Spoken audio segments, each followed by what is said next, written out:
bueno, nuestro siguiente ponente es José Luis Jiménez, conferenciante investigando temas como el grial viviente, linaje sagrado, chamanismo, orden del temple, cátaros, etc. Investigador incansable de diversos e interesantes temas que ayudan al despertar y al saber que después de...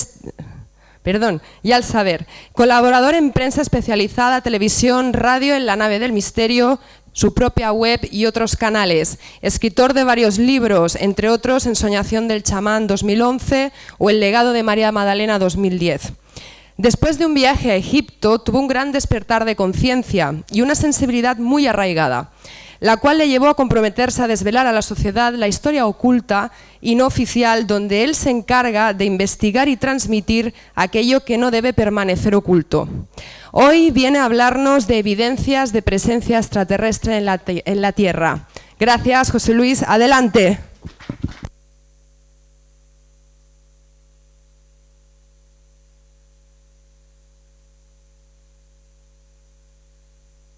Hola, buenas tardes a todos. Bien, gracias. Sí, muy bien. Como hemos estado viendo durante toda la jornada, desde esta mañana, pues han habido varios ponentes con temas muy interesantes que nos hablan ya directamente pues, de estos seres, de estas entidades extraterrestres, algunas, otras no sabemos de dónde, pero que, bueno, de alguna forma estaban basadas más en la experiencia personal o en la propia fe que en evidencias físicas. Yo he pensado que quizás sería muy interesante, aunque estoy convencido de que la mayoría, si no todos, de los que estáis aquí, pues ya sabéis que sí, que existen los extraterrestres, o estas personas o estas entidades que vienen de fuera, ¿no? Y claro, he dicho, pues qué mejor que recopilar toda una serie de evidencias físicas que existen, que todo el mundo las puede ver, las puede comprobar, desde el origen de la humanidad hasta nuestros días, donde estas evidencias nos están mostrando precisamente esa presencia de estos seres extraterrestres, dioses, llamémosle como queramos. Como el tema es muy amplio y la verdad, para poderlo abarcar con detalle necesitaría horas, mucho tiempo que no tengo, entonces lo he resumido en una especie de decálogo, en 10 secciones en las que vamos a analizar brevemente y mediante imágenes, ya que como dice el refrán, una imagen vale más que 1000 palabras y ganaremos tiempo y yo también me ahorraré dar demasiadas explicaciones, pues vamos a ver con imágenes, por ejemplo, estas evidencias que nos aparecen en libros sagrados como la Biblia, como el Ramayana y el Mahabharata hindú, donde aparecen estas naves que conocemos como los vimanas, las tablillas sumerias, por ejemplo, los cráneos alargados de estos seres extraños, las deidades egipcias, pinturas rupestres de Tassili y Wandjina, cuadros en la Edad Media, figuras precolombinas, mesoamericanas, toltecas, incas, mayas, piedras de Ica, Área 51, el caso Roswell, el ET de Atacama y ya para finalizar, pues los contactos, mensajes, sobre todo los círculos de las cosechas, los core circles, y sobre todo un par de mensajes muy interesantes, muy importantes, que creo que la mayoría de vosotros conocéis, como fue el de Arecibo y la respuesta recibida en Chapelton, en Inglaterra. Bien, vamos a iniciar esta presentación y el primero que tenemos es la Biblia. En el Génesis ya vemos que nos está mostrando la creación del ser humano, del Homo sapiens sapiens, de Adán. Y aquí vemos que ya aparece Adán con Eva y con un personaje entre ellos, que es el reptil, la serpiente. Ese reptil que luego también, luego no es exacto, sería anteriormente a la Biblia, ya aparecía en otra información que nos facilita estas tablillas sumerias, que tienen una antigüedad anterior a la Biblia, de 7 u 8.000 años, donde vemos que efectivamente aparece este reptil, esta serpiente y unos seres que tienen mucho que ver precisamente con los reptiles. Estos seres se van a conocer como los Anunnakis. Decíamos que en la Biblia aparecen varios pasajes. Vamos a hacer referencia solamente a dos. Elías, el profeta Elías, es arrebatado por un carro de fuego. En aquella época, evidentemente, no existían los conceptos que tenemos hoy día de naves aeroespaciales, de ovnis. Por lo tanto, las personas de entonces lo identificaban como un carro porque se movía, y de fuego porque veían aquella luminosidad que no podían identificar con una luz como las que hoy sabemos que puede tener una nave. También encontramos, por ejemplo, el caso de la visión de Ezequiel, que él dice que ve a una especie de ángel montado sobre un trono con unas ruedas. Hoy día lo identificaríamos perfectamente con una nave, pero en aquella época se explicaba así, y esto viene recogido en la Biblia. Seguimos, y en los libros sagrados, como es el Ramayana y el Mahabharata hindú, aquí nos encontramos que nos hablan de unas naves especiales, de unos aparatos que pueden volar, que se llaman vimanas, que utilizan los reyes para desplazarse y pelear entre ellos, y que luego en esta imagen, por ejemplo, en la roca, podemos ver cómo son identificados como una especie de cono circular. En esta imagen ya vemos que efectivamente hoy día, si viéramos esta nave, sabríamos sin lugar a dudas que se trata de un ovni.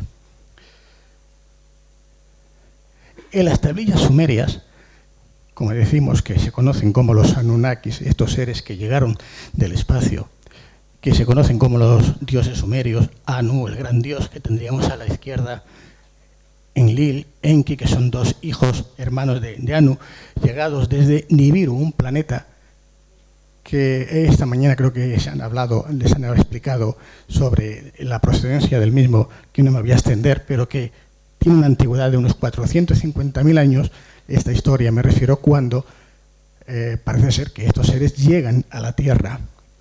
Estas tablillas, perdón, vamos a ver aquí, vamos a ver, bueno, se ha saltado. Estas tablillas las tradujo un escritor investigador de origen ruso. Su nombre se creía Sitchin. Sitchin, él había descubierto mediante estas tablillas, al traducirlas, toda esta historia que nos hablaba de estos dioses que llegan a la Tierra, que utilizan a un ser primitivo que en aquella época pues andaba por las estepas, que sería el Homo erectus, y que mediante una transformación genética realizada precisamente por uno de estos dioses, por Enki, se va a convertir en lo que somos ahora, en el Homo sapiens sapiens. Aquí tenemos la imagen del dios Enki, el de la izquierda, que es el que va a crear, por decirlo así, al actual Homo sapiens, y a la derecha tenemos a su hermano, el dios Enlil. Enlil, al contrario de su hermano Enki, no las tenía mucho consigo en favorecer la existencia del ser humano. Veremos en la historia que incluso en la Biblia nos habla del diluvio universal y de una serie de catástrofes que tienen como fin precisamente eliminar al ser humano, al hombre. Enki va a hacer lo posible para que no suceda. De hecho, lo consiguió. Estamos aquí. Fíjense ahora en el pecho. Aquí ven una cruz que todos identificarán con la cruz Paté templaria. Y dirán, ¿qué hace una cruz Paté templaria en un dios sumerio de hace 8 o 10.000 años, ¿verdad? Pues bien, esta cruz, que ahora la ven con mayor detalle, es la misma figura que van a utilizar como 8 o 10.000 años después una orden monacal que conocemos todos como los caballeros templarios. Y claro, se preguntarán, ¿y qué tiene que ver los caballeros templarios con esta cruz?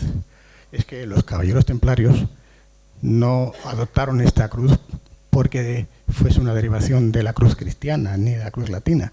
Ellos conocían estas historias, conocían esta relación, como veremos, porque ellos estuvieron también en Egipto, y ahora veremos algunos de estos dioses egipcios cómo siguen continuando con esta tradición ancestral de utilizar esta cruz.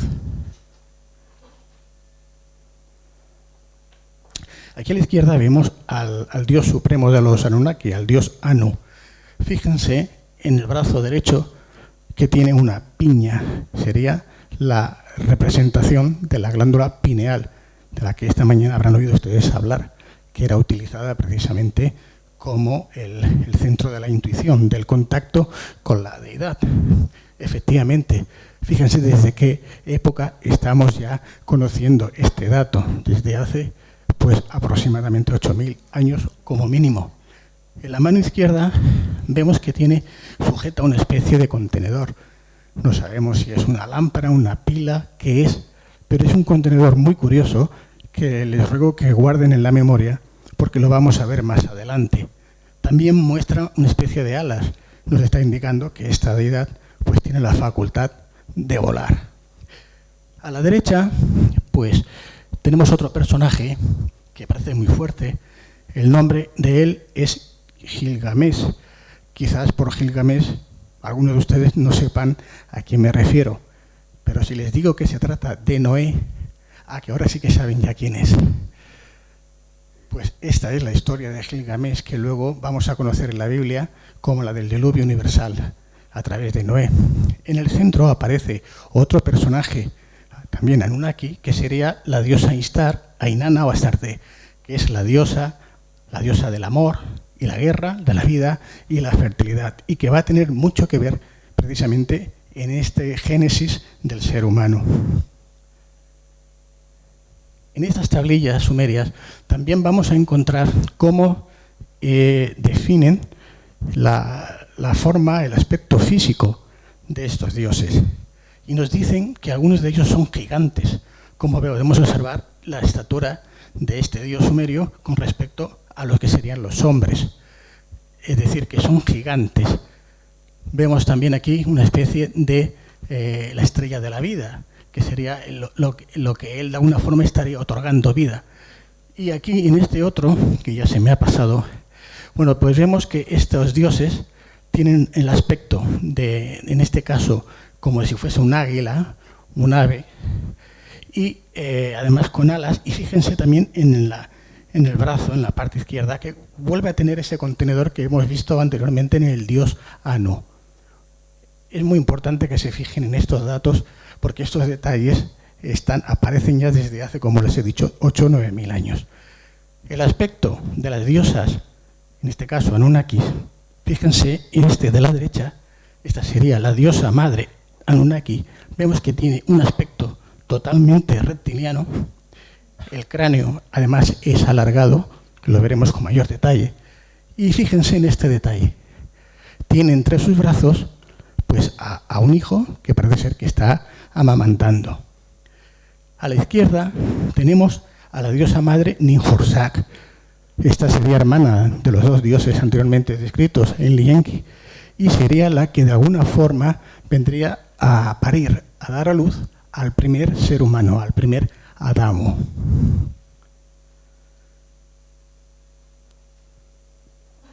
Bien, ya tenemos aquí el aspecto, ya conocemos el aspecto de los Anunnakis, reptilianos, con el cráneo alargado. Este cráneo alargado que lo vamos a encontrar en varios lugares del planeta, como son los cráneos de Paracas en Perú. Hay por todas partes, pero en este lugar en concreto son muy abundantes y además vamos a ver que las características son muy especiales. Esos cráneos suelen tener unas medidas más o menos parecidas al cráneo humano, puesto que son realizados mediante aplastamiento del cráneo desde que son pequeños. Los niños se les ponen unas tablillas, se les va presionando y el cráneo crece hacia arriba. Fíjense la forma. Pero ahora miren la diferencia entre este cráneo alargado, que no procede de esa manipulación artificial, con el cráneo humano que tenemos a la izquierda, este de aquí. La diferencia es más que notable, pero no es solamente la diferencia en el aspecto físico, es que el cráneo alargado tiene un 25% más de longitud que el humano y un 60% más de peso. ¿Qué quiere decir? Que si cogiéramos un cráneo normal humano, lo aplastásemos y consiguiéramos que se alargase, bien la longitud hacia arriba sería mayor, pero no el volumen y por lo tanto tampoco el peso. No se puede conseguir un alargamiento de un 25% y de un peso de un 60% simplemente por esa presión. Aquí tenemos una representación que ya se me ha pasado de cómo quedaría uno de estos cráneos en la reconfiguración que hemos visto. ¿Por qué lo hacían así? Porque se querían parecer a sus dioses. estos seres que nosotros llamamos grises. Y como vemos, los cráneos son alargados. Este cráneo se encontró en Sonora, en México. Fíjense la forma del cráneo, con lo que hemos dicho antes. Es totalmente alargada, pero no hacia arriba, sino oblicuamente, en diagonal. Fíjense también en las cuencas de los ojos, por ejemplo, en la parte de la nariz o en la parte de la mandíbula. Para nada se parece a un cráneo humano. Por mucho que se hubiese alargado de una forma artificial, no se podría conseguir estas diferenciaciones. Aquí tenemos los cráneos alargados que hemos visto antes y vemos que sí se alarga hacia arriba, pero la cuenca de los ojos sigue siendo con el mismo tamaño que tenía el normal, igual que la mandíbula y la nariz. Aquí no tiene nada que ver. La ciencia ortodoxa dice que es una manipulación artificial presionando con tablas. Yo dejo al criterio de ustedes que decidan qué creen que es. Y bien, pasamos a las deidades egipcias. Las deidades egipcias, como les he dicho anteriormente, también proceden de alguna forma de esta cultura Anunnaki. Y ellos van a imitar estas formas físicas de sus dioses. Y de hecho vemos cómo la mayoría de los dioses egipcios los representan con cabezas de animales. O el dios Osiris, por ejemplo, o la reina Thor con cabeza de vaca, tienen el cráneo alargado. Algunos de los dioses, como les he dicho, como el dios Tot, es representado con cabeza de ibis, o el dios Seti con cabeza de, vamos a decir, jirafa o algo parecido. Tenemos a Horus, que sería el que tiene la cabeza de halcón. Horus sería el hijo de la diosa Isis. Y, por ejemplo, Anubis con esta forma o esta cabeza de chacal. Es decir, que los egipcios ya intentaban imitar también a sus dioses con este aspecto de los Anunnakis que hemos visto al principio, y sus faraones, sus reyes, también se alargaban los cráneos. Este sería el cráneo de Osiris, el dios egipcio.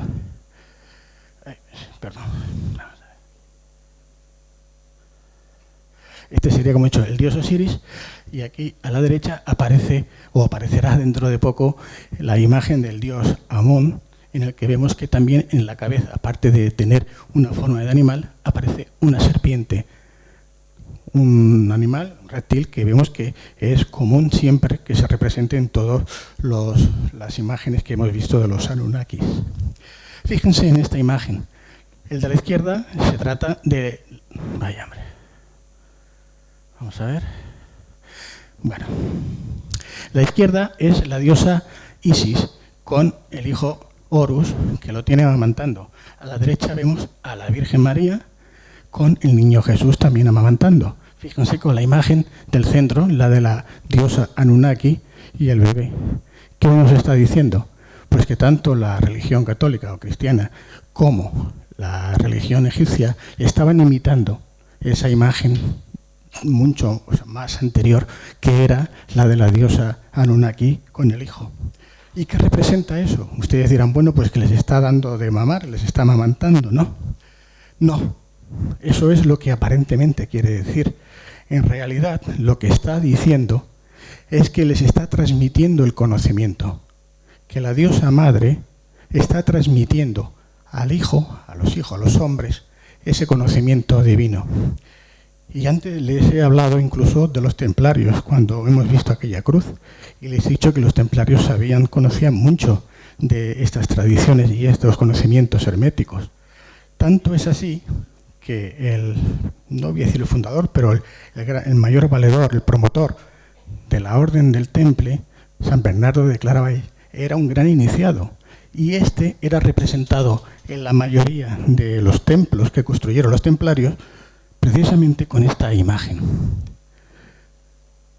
Aquí lo ven, la Madonna con el niño, y del pecho sale un chorro de leche que va directamente a la boca de San Bernardo. Lógicamente la Iglesia Católica no va a aceptar que se trata de un iniciado, de un rito, en este caso, esotérico, y dice que es el milagro de la lactancia o de la lactatio.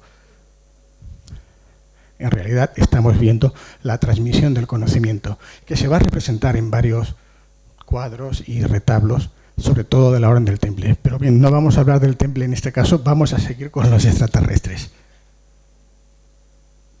Y nos ponemos ya en las pinturas de Tassili. Tassili, que es un lugar que está en el desierto del Sáhara, en Argelia, las cuevas.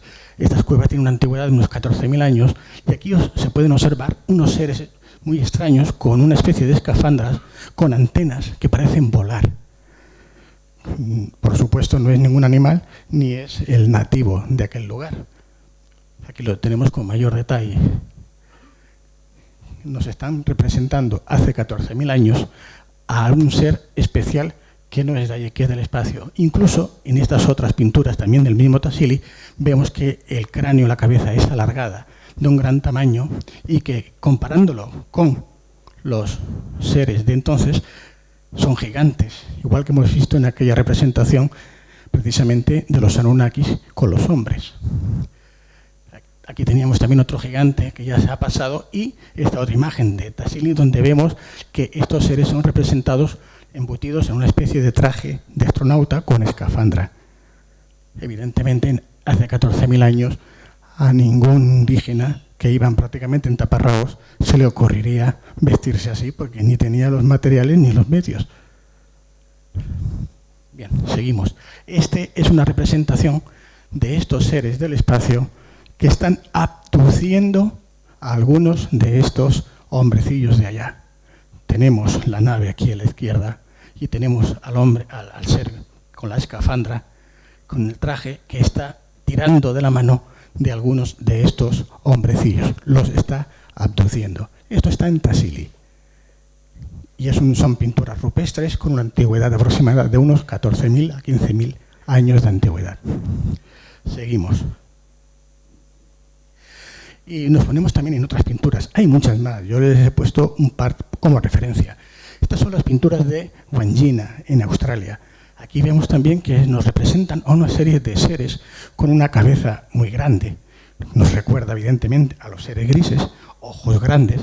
Aquí incluso los podemos ver que parece que están como volando, que tienen la facultad de volar en varias direcciones. Tenemos aquí algunas de estas figuras y sobre todo que aparecen como con una especie de escafandras. Estamos hablando de Australia, de pinturas que tienen una antigüedad también aproximadamente entre 9 a 14.000 años de antigüedad. Esta imagen, como vemos, representa perfectamente, sin ningún lugar de dudas, a una escafandra con grandes ojos o gafas para proteger.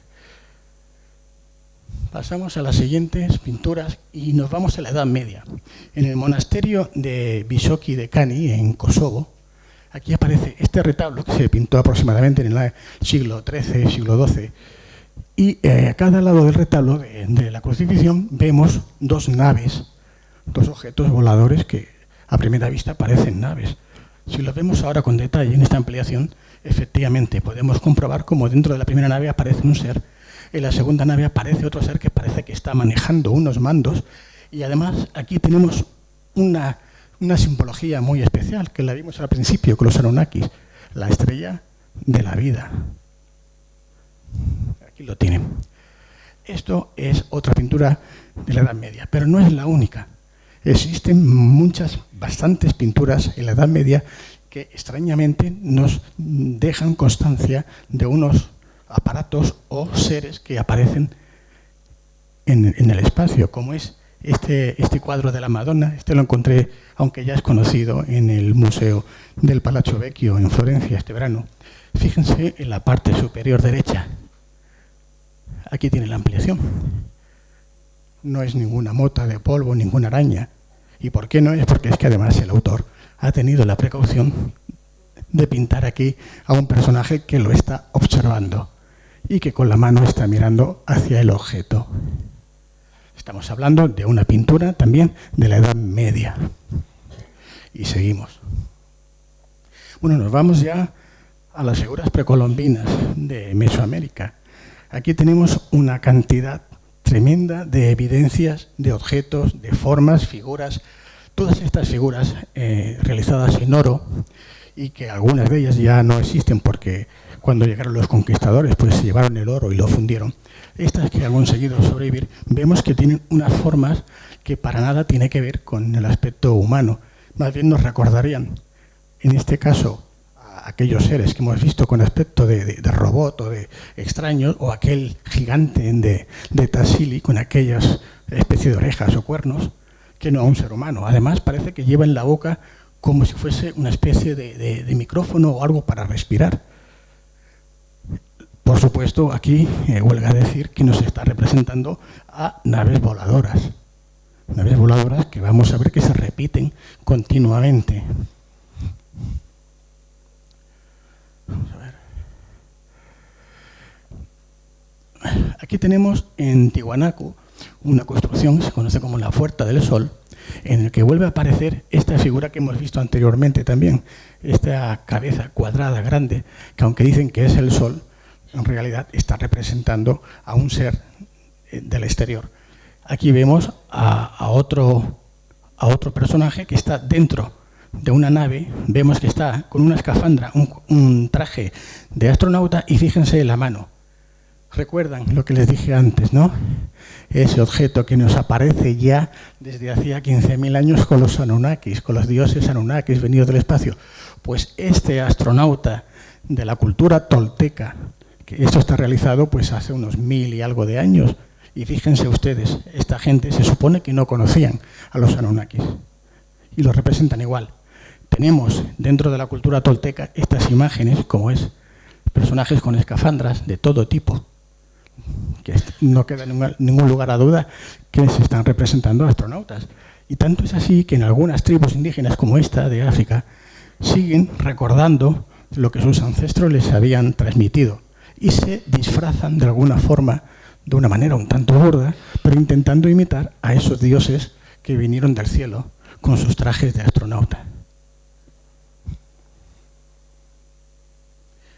Aquí tenemos una colección de figuras, de máscaras, de objetos, todos ellos toltecas, que sin lugar a dudas nos está indicando tanto el aspecto físico de estos seres, que ya se nos resultan familiar, como en aquí esta nave, que sin lugar a dudas nos está mostrando una especie de platillo volante con un planeta, parece ser que sea Saturno, por las lunas, los anillos, el Sol, y aquí como que parece que quiere abducir o llevar consigo a este sarcófago con este personaje que parece ser alguien importante o un rey. No nos faltan naves, en este caso con forma de animales, pero voladoras, y fíjense los personajes, parecen reptiles. En definitiva, no es solamente en Mesoamérica ni en la cultura tolteca, lo tenemos por todo el mundo, tanto en Mesoamérica, que tenemos todos estos, como en China, en Azteteque, en Japón, los mayas. Prácticamente en todo el mundo vamos a encontrar figuras y muestras de estos seres venidos del espacio. Y bien, vamos a pasar a las piedras de Ica. Las piedras de Ica son unas piedras que aparecieron en un momento dado y representaban sobre ellas unos dibujos, unas grabaciones muy extrañas que venían a representar pasajes de la historia muy antiguos, otros pasajes que estaban relacionados con los seres extraterrestres y otros con partes de la historia que desconocemos. Gracias a un buen amigo mío, ingeniero y constructor, que se llama Josep Serneguet, al cual le realicé algunas entrevistas y programas de televisión, él tiene una colección de unas 180, 200 de estas piedras. Yo les voy a mostrar alguna de ellas y les voy a explicar lo que significan. Porque él ha estado durante más de 20 años estudiándolas, pero hay otros personajes. Esto empezó ya con el doctor José Cabrera, en Perú precisamente, donde él fue el impulsor, el que empezó precisamente a investigar este tema y que, como verán, es muy interesante. En esta primera piedra de la colección de Serneguet vemos aquí a una especie de ser humano que está tendido en la camilla. Fíjense, lo están atendiendo otros seres que ya no son tan humanos, ya tienen un aspecto más reptiliano o quizás de ave, como hemos visto antes. Y fíjense que le introducen una especie de tubo, está intubado, y también, como aquí del ombligo, aparece otro tubo con unas herramientas. Evidentemente, esto, pues los indígenas de entonces no creo que ni supieran ni tuvieran medios para hacerlo. Aquí en esta otra piedra vemos como ese ser de aspecto reptiliano está montado sobre otro vamos a decir, ave o animal que le consigue hacer volar. O estas otras donde vemos como chamanes, brujos, o de alguna forma nos indica esta posibilidad que hay de acceder a un estado alterado de la conciencia mediante la ingesta de plantas psicoactivas. Aquí encontramos, por ejemplo, un dinosaurio, este sería el dinosaurio Rex, que estos hombres de Mesoamérica no podrían haber visto nunca. En cambio, lo han representado perfectamente. Miren, otra vez nos encontramos con la cruz templaria. Y ustedes dirán, ¿cómo pueden conocerla los toltecas? Es que no es la cruz templaria, es la cruz de los dioses Anunnakis. Aquí nos encontramos a otros personajes. Fíjense que en sus manos llevan como una cabeza de rey, ¿verdad? Nos están indicando que van a hacer justicia con la monarquía, con los nobles, tienen unas informaciones y unos significados muy interesantes que no nos daría tiempo ahora de explicar. Aquí venimos otros personajes, que sería, se me ha pasado ya, el famoso Baphomet de los templarios. También los templarios tenían conocimiento de esa información. Estas son otras piedras de otro amigo, Abraham Beciana, que él también posee pues 200 o más piedras de Ica, que, como les he dicho, nos representa, como es en este caso, por ejemplo, los seres estos, vamos a decir, entre reptilianos y algo parecido, que están montando a otros dinosaurios. Aquí están investigando, vemos que están peleando con dinosaurios, con animales extraños que no existen desde, según la ciencia, hace millones de años, y que según ellos parece ser que sí, que convivieron con ellos. Aquí estamos viendo cómo además observan las estrellas con telescopios, con aparatos.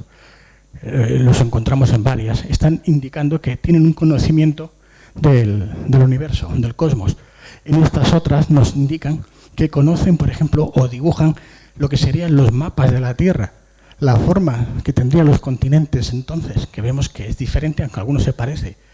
Aquí volvemos a encontrarlos cómo están peleando con estos animales, grandes dinosaurios, en una época que se supone que no existían, que no convivían con el hombre. Bueno, en esta última imagen ya huelga decir que está representando, sin lugar a dudas, la imagen de un ET, de un gris. Y además aquí, por si hay algún tipo de dudas, nos representa una especie de platillo con instrucciones y bueno, planos de donde se supone que provendría. Vamos a pasar al siguiente apartado. Y ya, bueno, aquí sí que nos vamos quizás a extender un poco más, que vamos muy bien de tiempo. Iba rápido porque tenía miedo de quedarme corto, porque como ven son muchos datos que, como os decía al principio, pues las imágenes nos ayudan a ahorrar palabras, pero que a veces es necesario detenerse a explicar y que cualquiera de ustedes, pues ahora si hay tiempo, pueden hacer las preguntas que crean convenientes.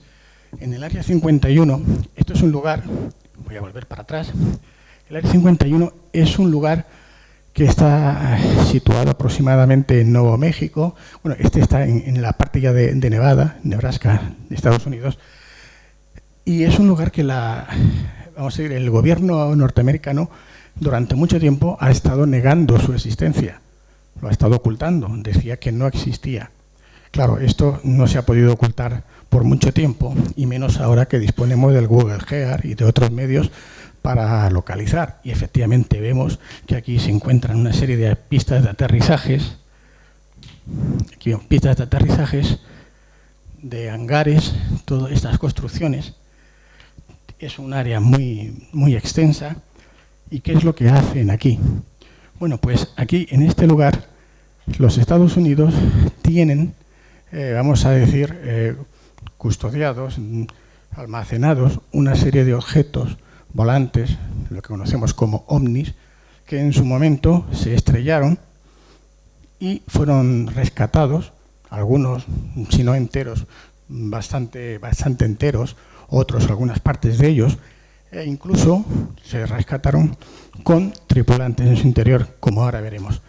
No se puede acceder, está prohibido, está todo el circuito, todo el contorno está alambrado y está lleno de señales de aviso, porque si alguien entra sin la correspondiente autorización, los militares, que son los que cuidan del lugar, van a abrir fuego contra las personas.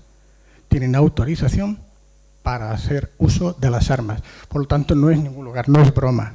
Allí no se puede uno acercar siquiera sin que a pocos kilómetros sepan que llega. Bien, en su interior, como he dicho, se encuentran toda una serie de naves que han sido rescatadas, otras que se están fabricando o se están experimentando con ellas, porque es ahí donde se han producido los últimos, vamos a decir, aparatos que ahora estamos viendo, que conocemos, que tenemos algún conocimiento de ellos, aunque no sepamos exactamente cómo funcionan, como es el famoso avión este secreto, el Aurora, que el radar no puede detectar, que está confeccionado con un material especial. Ahora les vuelvo a mostrar este, con un material especial que precisamente, vamos a ver, bueno, es un material especial que precisamente lo obtienen a raíz de un incidente que se produce en un estado próximo a Nevada, en Nuevo México, en el año 1947. Este caso se conoce popularmente como el caso Roswell, porque es el nombre del lugar donde sucedió. En este pueblo, en Roswell, en el año 1947, un ovni, un aparato volador, se estrella. Incluso los medios del lugar, la prensa, recoge el hecho y lo publica. La policía del lugar acude, recogen muestras, vayan al lugar, ven que incluso había 5 seres en su interior, algunos estaban ya muertos, otros aún no habían muerto, no habían fallecido, y proceden a rescatarlos y a avisar, como es lógico, pues a las autoridades superiores. Bien, ahora verán ustedes lo que les comentaban de la prensa. Cuando, vamos a decir, el Estado Mayor Militar se da cuenta de lo que acaban de publicar, porque se había hecho público, quieren echar marcha atrás y dicen que no era ninguna nave ni había nada, que se trataba de un globo meteorológico y que aquello eran los restos del globo. Bueno, como veremos, no tiene nada que ver, era tan absurdo lo que decían, que tanto es así que además prohibieron a los militares hablar. Se ratificó, este es el periódico que salió en el mes de julio de este año, y años después, justamente en el año 1995, Ray Chantilly, un productor de vídeos inglés, él hizo pública unas grabaciones, unas filmaciones de estos seres que les he dicho que habían sido rescatados, de unas supuestas autopsias. Aunque esta filmación causó mucha polémica, puesto que decían que habían sido de alguna forma falsificadas, el autor, años después, en el 2006, creo recordar, él dijo que no eran todas falsificadas, que lo que había realizado o lo que había hecho era cambiar alguna de estas fotografías o fotogramas que estaban en mal estado por otros que había reconstruido, pero que los originales estaban dentro de esa filmación. Por lo tanto, él nunca llegó a rechazar al 100% de que fueran falsas.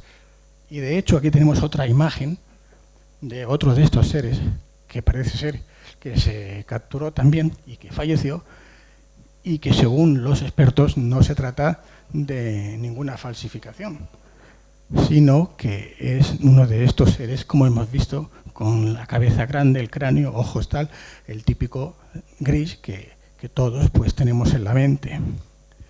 Bien, ahora vamos ya a pasar a un caso que ha tenido bastante polémica hace poco tiempo, y me refiero al ET de Atacama, conocido de Atacama porque se encontró en el desierto de Atacama, en Chile.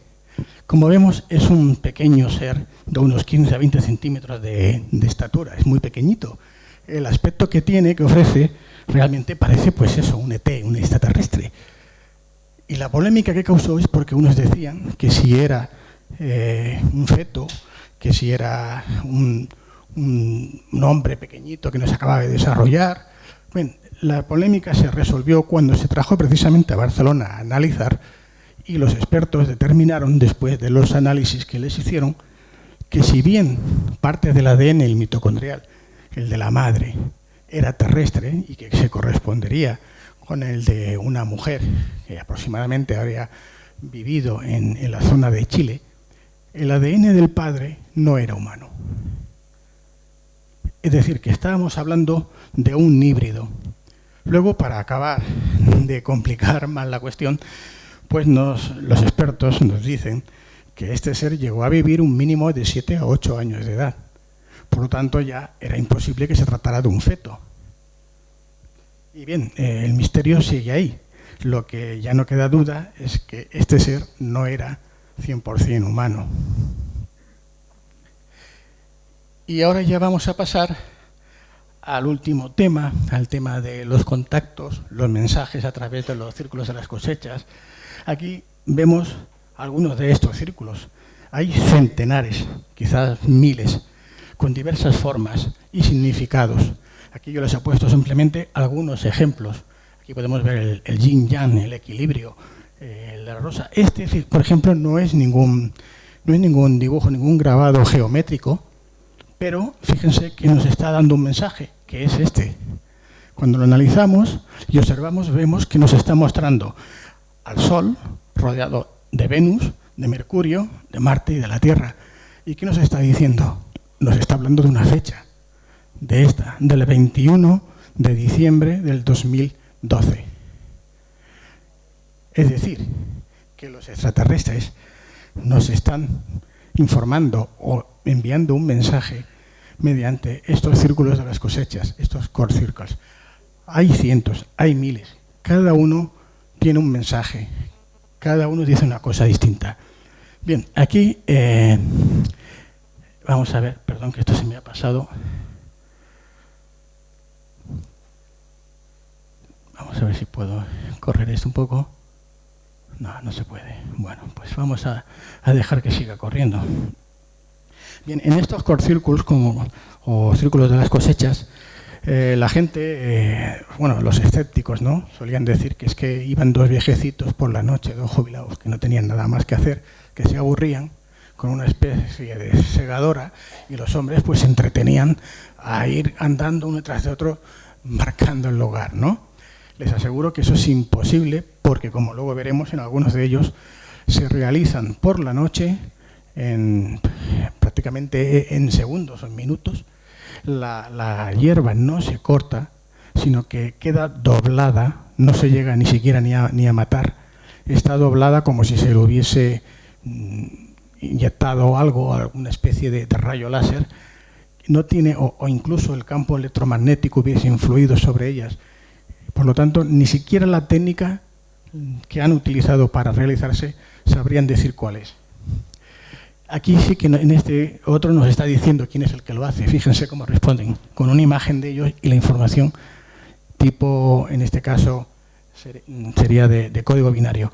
Bien, todo empezó en Arecibo, en Puerto Rico, en 1974, en la estación de radiotelescopio más grande del mundo, de 305 metros de diámetro, donde Frank Drake y Carl Sagan, el famoso científico que todos conocemos, pues decidieron enviar un mensaje al espacio. Ese mensaje estaba codificado en binario, que es este que ven aquí, y estaba diciendo que nosotros, que somos pues unos seres humanos de la Tierra, aquí estaba el Sol, la Tierra, el esquema donde estábamos nosotros, aquí nos dice, habla del sistema métrico decimal, los números atómicos, la fórmula estructural de un segmento de nuestro ADN, la doble hélice del ADN con el número medio de nucleidos, en fin, que da todos los datos. Pero no fue solamente aquí la primera vez que lo hizo, ya lo había mandado años antes, en concreto del 72, en la nave Pioneer. En la Pioneer envió esta placa que vemos aquí, en la que se representa precisamente al ser humano y a la mujer,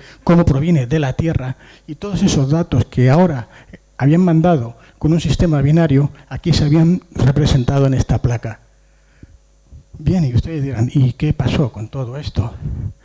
Pues ellos pensaban que iban a tardar como 23.000 años, que es la distancia más cercana del grupo de estrellas que pensaban que habría vida. Pero resulta que no. Resulta que en agosto del 2001, en el campo próximo al radiotelescopio de Chiltern, en Mansfield, Inglaterra, aparece la respuesta al mensaje. Y aquí la tienen. La respuesta al mensaje es precisamente lo mismo que se le había mandado en código binario, pero respondiendo. Diciendo, si aquí decíamos que era un hombre, teníamos la forma de la Tierra de hélice. Aquí nos dicen, fíjense ustedes, la cabeza es distinta, es una cabeza grande. La información nos dice que están en otro sistema planetario, en otros planetas, distinto al que nos dicen de la Tierra. El código de ADN vemos que tiene una serie de diferencias. Y además, igual que en el dibujo, que allí se les dice cómo somos, nos dicen cómo son ellos. No sé si desde ahí los pueden ver la imagen. Sí. Sí, en el campo, hemos visto en el campo lo hemos visto antes aquí. Vamos a ver si, bueno, es que ahora no gira el anterior. El campo de Chapleton aparece precisamente en el círculo del maíz aparece esto recortado y aparece en una noche. Allí tienen cámaras de grabación nocturna las 24 horas del día. Fueron incapaces de grabar en qué momento se hizo. Se hizo por la noche y desde luego ni fueron viejecitos, ni ancianos, ni nadie. Apareció de repente. Es decir, que nos estaban diciendo exactamente lo que queríamos saber. ¿Quiénes son? ¿Dónde están? ¿De dónde vienen? ¿Y de qué están compuestos? Para que luego digan que no se comunican con nosotros y que no nos dicen nada. Solamente falta que saliesen en el programa que dan de Sálvame, ¿no? Y se presentaran por ahí llamando, en fin. Que yo creo que las evidencias físicas que tenemos de los extraterrestres en la Tierra, desde el origen de la humanidad, como hemos visto con los primeros dioses que llegan del espacio, los Anunnakis, como las sucesivas religiones, que son las que de alguna forma han querido mantener aquella inicial información, intentan asimilar incluso el aspecto físico, las tradiciones, y ya los egipcios adoptan aquella forma de cabezas alargadas. Vemos como luego ya en las culturas toltecas, olmecas, también los toltecas intentan alargar el cráneo para parecerse a esos dioses. Pero que vemos que los cráneos de los que hemos puesto aquí, que existen más, no tienen nada que ver con los humanos, son completamente distintos. Incluso cuando se ha hecho una prueba de ADN, como en el ET de Atacama, la ciencia actual tiene que reconocer que hay una parte del ADN que no es humano. Ya sabemos que el ser humano fue creado por los Anunnakis, por los extraterrestres, y que por lo tanto es un híbrido, es decir, que tiene una parte de ADN humano y otra parte que no lo es. Y eso ya lo sabíamos. Es decir, que las evidencias, a mi entender, están más que claras, están más que demostradas.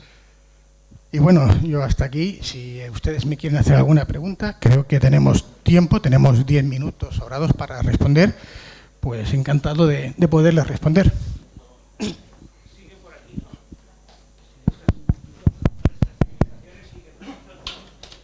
¿Siguen viviendo aquí en la Tierra todas estas civilizaciones?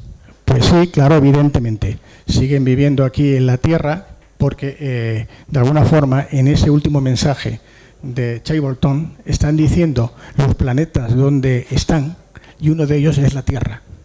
Están diciendo la Tierra, Marte y otro planeta del sistema solar, que están, los dicen ellos también.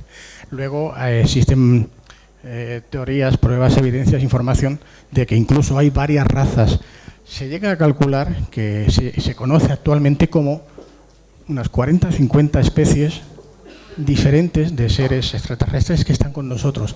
Hay una, la que se conoce o la que se denomina como la raza nórdica, porque tiene un aspecto similar a los noruegos y pasan desapercibidos.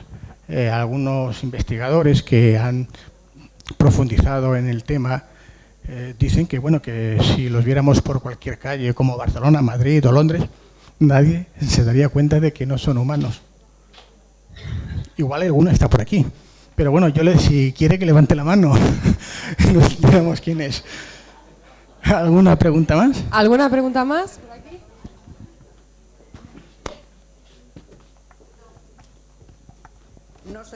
No soy Anunnaki. Es que ahora circula por la red la información de que la Puerta del Sol en el Machu Picchu y otra que han descubierto en Irak... Sí, perdón, se refiere a la que hemos visto en Tiahuanaco. La de Tiahuanaco. Sí. Y otra que hay en Irak, que son Stargate total y total como la serie y la película de Stargate, y que por eso los americanos quieren tener el poder ahora sobre Irak. Bueno, ¿Qué puede haber de verdad o no? Pues mire, hay al respecto, precisamente ahí en Tiwanaku y otro lugar muy cercano, hay una especie de, es como un muro, que por cierto, aquella construcción, no sé cómo la hicieron, porque las rocas, las piedras tienen unos pesos de varias toneladas, no existían grúas, están encajadas, que no cabe ni una hoja de afeitar entre medio, y allí hay una leyenda que es ya ancestral, porque se conoce de hace miles de años, que hablaban precisamente de uno de estos sacerdotes que huye a esta roca que tiene una forma como de puerta, es como si fuese vamos a decir, una alacena, ¿no?, en la pared, con unos soportes para dejar allí algo, una llave que tenía que llevar.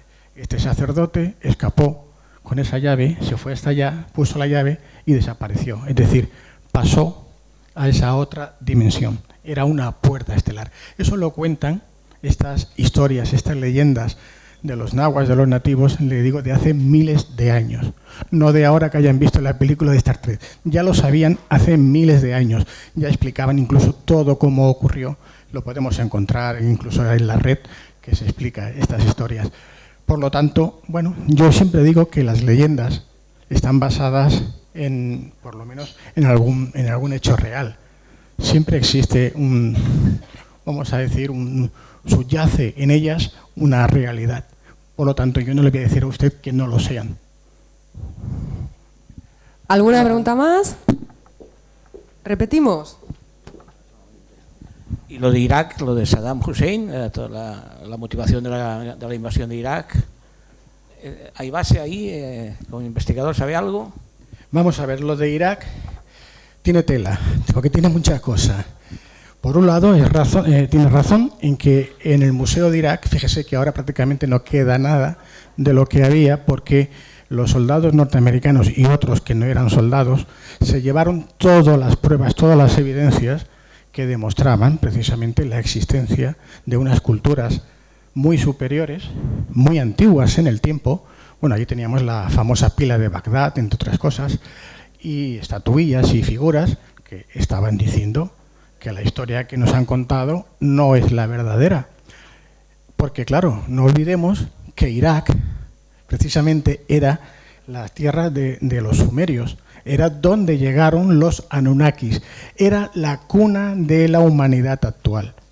Es decir, que todo lo que ahora conocemos, hemos heredado, proviene de ese lugar, de Irak. Por lo tanto, allí es donde existían y siguen existiendo las mayores pruebas y evidencias físicas de la llegada de estos extraterrestres y de parte de esa tecnología que aún queda por allá. Esa sí sería una de los motivos, pero claro, hay otros motivos, desgraciadamente, actualmente más interesante para ellos, que es el petróleo. Irak es un lugar que tiene mucho petróleo. Y verá usted cómo no se van a Guinea ni a ninguno de estos países a invadirlo porque hay un dictador, y hay un dictador, y peor que el otro. Pero aquí no van a venir porque aquí no hay petróleo. Aquí lo que hay es ébola, que además lo han traído. Pero entonces, en Irak, entre otras cosas, sí, lo que usted dice, tiene razón, aprovecharon que iban a quedarse con el petróleo y de paso a eliminar pruebas. ¿Alguna pregunta más?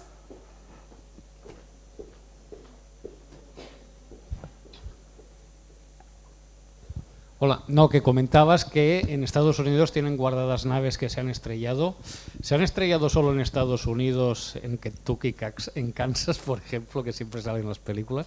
¿O hay otras partes del mundo, yo qué sé, en Corea, por decir algo, tal, que se estrellen o no? Que tengamos conocimiento fehaciente con pruebas, quizás no. Que se hayan estrellado, sí. Bueno, tenemos pruebas evidentes, como por ejemplo en el volcán de Totacalquepel, en México, ¿no? Vemos incluso que hay filmaciones de naves que bajan a una velocidad tremenda y se introducen en el volcán, y son naves que tienen 1 kilómetro de longitud. Entonces, la tecnología que imaginemos que lleguen, que puedan tener estos seres, no podemos ni imaginarla, es que no podemos ni imaginarla para poder hacer eso. Aquí en España, sin ir más lejos, bueno, tenemos unas zonas que se conocen como los triángulos de la muerte, como el famoso triángulo de las Bermudas. Hay como 12 puntos en todo el mundo, ¿no?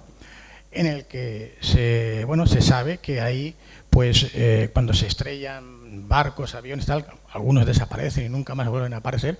Parece ser que ahí hay un vórtice de energía muy fuerte, muy potente, que está relacionado posiblemente con estas naves también, o un lugar donde estas naves puedan, vamos a decir, ocultarse, ¿no?